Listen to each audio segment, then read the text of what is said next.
মশাই, আজকাল নেতাদের কাছে কোনো প্রশ্ন করা যায় না, বুঝলেন? ওদের কাছে প্রশ্ন করা মহা বড় বিপদ। ওই তো কালকে আমি এক নেতাকে আমাদের এই শহরের বেহাল রাস্তা নিয়ে প্রশ্ন করতে গিয়েছিলাম। আমি ওই নেতাকে বললাম, দাদা, এই আমাদের শহরের রাস্তার অবস্থা এত খারাপ, আপনারা কেন নজর দিচ্ছেন না?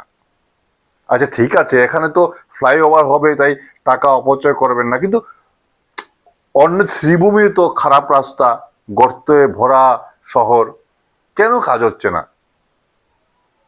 নেতামশাই আমাকে সোজা কোনো জবাব দিলেন না, বুঝলেন?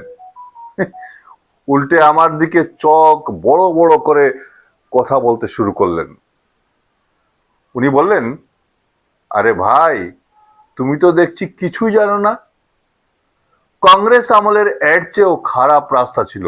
হ্যাঁ, উনি ওই কংগ্রেস আমলের কথা বলতে শুরু করলেন। উনি বললেন, কংগ্রেস 70 বছর ধরে কিছুই করেনি, ওরা রাস্তা বানায়নি, এই করেনি সেই করেনি। নেতা মশাইয়ের কথা শুনে আমার আমার মাথাটা ঘুরে গেল, বুঝলেন? আমি মনে মনে ভাবলাম, আরে দাদা, আমি আজকের কথা বলছি আর আপনি আমাকে পুরনো ইতিহাস শোনাচ্ছেন। কংগ্রেস আমলের কথা তো আমরাও জানি, তো আপনি এখন পুরনো ইতিহাস শুনিয়ে কি লাভ হবে বলুন? আজ আমি নেতাদের কাছে একটা সোজা প্রশ্ন করতে চাই, বুঝলেন? একটা সোজা প্রশ্ন করতে চাই আপনাদের কাছে। আপনারা তো কথায় কথায় কংগ্রেস আমলের দোহাই দেন, তাই না? তা এই উত্তরটা একটু দিন তো আমার। বলছি কি, মানে আমার এই প্রশ্নটার উত্তর আপনারা দিন তো। কংগ্রেস আমলে কি অন্য দল থেকে লোক এনে অমনি বড় বড় পদে বসানো হতো?